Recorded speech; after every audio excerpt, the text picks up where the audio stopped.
Revolution, NERDSoul.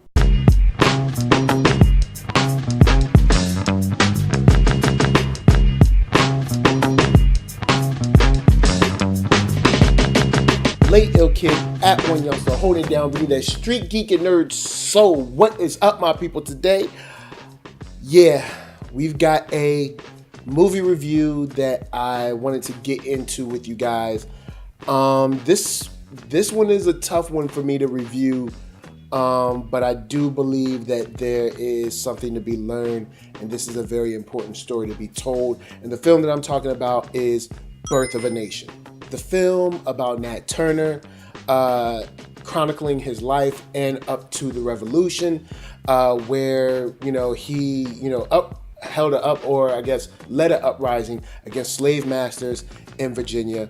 It was one of the largest uprisings and most violent uprisings in history, in slave history, and they made a film about it, and a lot of it really hits home. A lot of it really is really important to see even now, but it's a hard film to watch.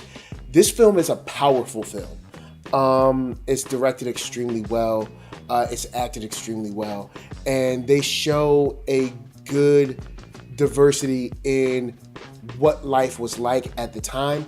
It's just that films like this are tough for me. They may be tough for you as well, so I'm going to try to get through this quickly without stopping too much.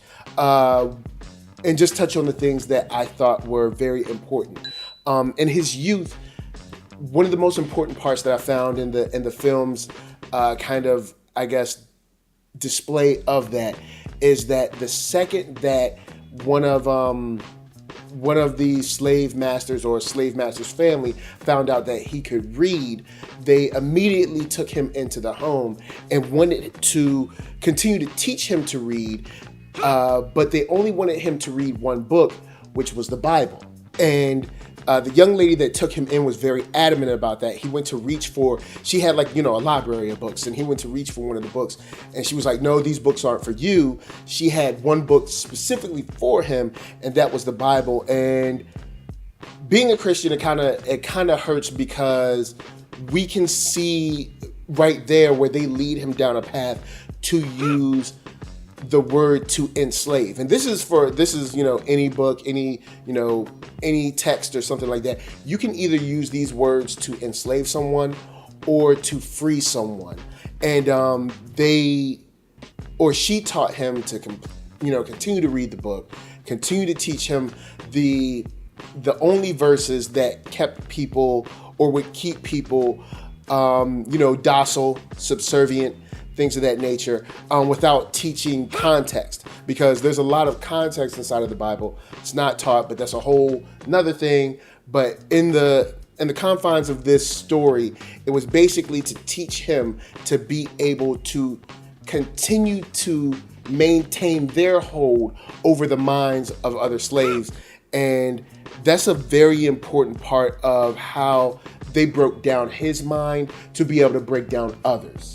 Because when he became an adult, he continued on his readings. They had him preaching, of course, to his own, plantation about, praising the Lord, but, being good to your masters and staying in your place. And even to the point where they had him come and preach at other plantations, which is part of his life story that really set a lot of things off. But before we go further, you can find me at Black Hollywood Live. That's right, the first online network for African Americans. They do celebrity interviews, after shows, sports talk, geek, nerd, tech, all that, and it's extremely dope. You can find them on blackhollywoodlive.com, or you can check them out daily, or keep up with them from week to week on youtube.com/blackhollywoodlive.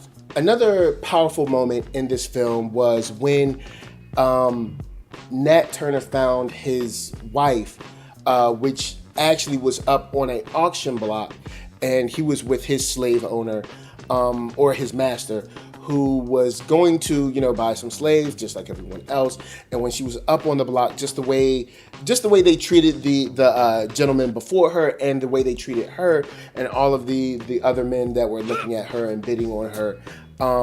It's a very hurtful moment. It's a very powerful moment. It was hard for me to get through. I actually had to stop the movie for a moment and just, wonder like how many women this happened to. And it's a tough one. This film is a tough film to get through. Even trying to review it now is, you can tell that I don't have the normal zeal and zest that I normally do. I think that this story is important. It may be tough to watch, but luckily, or I don't know if you could say luckily, but the slave owner decides to buy her instead of the other slave owners that would probably be a little more barbaric than at least he was.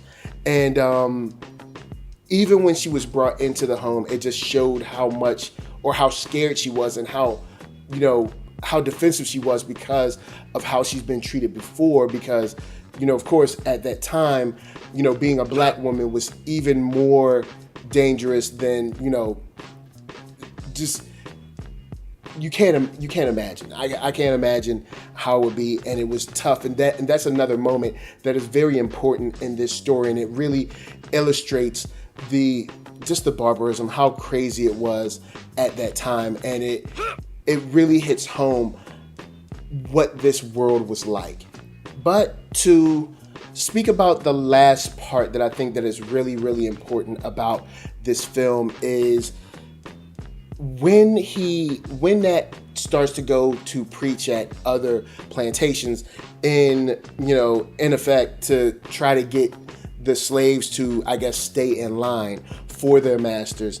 He sees things that he doesn't see on his plantation, because on his plantation, and I don't know if you can even say this, but slavery was different. It wasn't as, his slave owner wasn't as, I guess, as vicious, as angry, as, just revolting as the other slave owners were.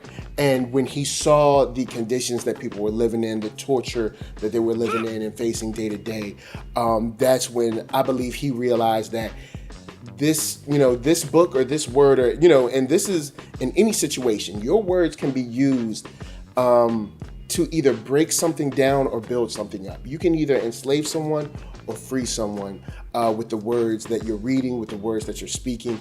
And I believe he noticed that, and the trigger was when he was speaking to another, I guess you could say, preacher or pastor, but he couldn't keep an alcoholic drink out of his hand.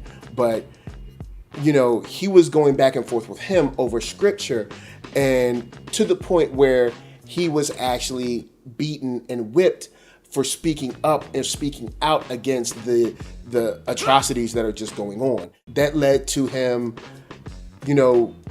pretty much planning and leading an uprising against the slave masters in that area. I believe they killed something like 60, 65 slave masters, owners, families, all that. But I think that's the most important part with this film, is just to leave that, you guys, we talk about films, we get in the comments, talk about comics and stuff, all that, and movies and all that is great. But just remember that, words can, bring about a revolution, or they can bring about slavery, man. And this film really, really illustrates that. It's an amazing film. Of course, I have to give this film 5 stars. Even though it's hard to watch, I don't know if I can ever watch it again.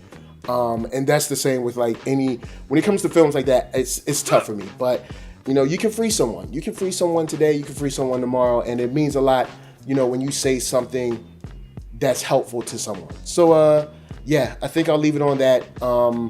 It's tough to review this, but I think it's a very important story that needs to be told. So, before I bounce, I got to tell you guys to holler at me in the comments about how you feel about this film, about the what it meant to you, What do you think it means even now? Of course, I'll moderate these comments a little heavier than other comments that I moderate because I know the type of things that this film can bring up. So, of course, holla at me. I'm going to holla at you. And don't forget to hit up ThatNERDSoul.com. That's right, you can check me out. All my videos are there, from the oldest, the newest, the latest, the greatest, and all of that.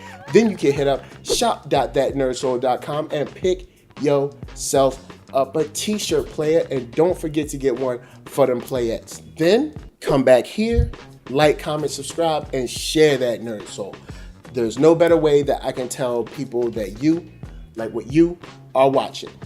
And my shout outs gotta go to LA, what up? VA, what up? RVA, you got my heart. And please be good to yourselves and be good to each other. And remember that your words can free people around you. They can free you. At least for a little while, just be intent. Have a certain intent about your words. Be mindful. So, of course, that's me to you. It's a tough one, but I think it's an important story to be told. And of course, peace.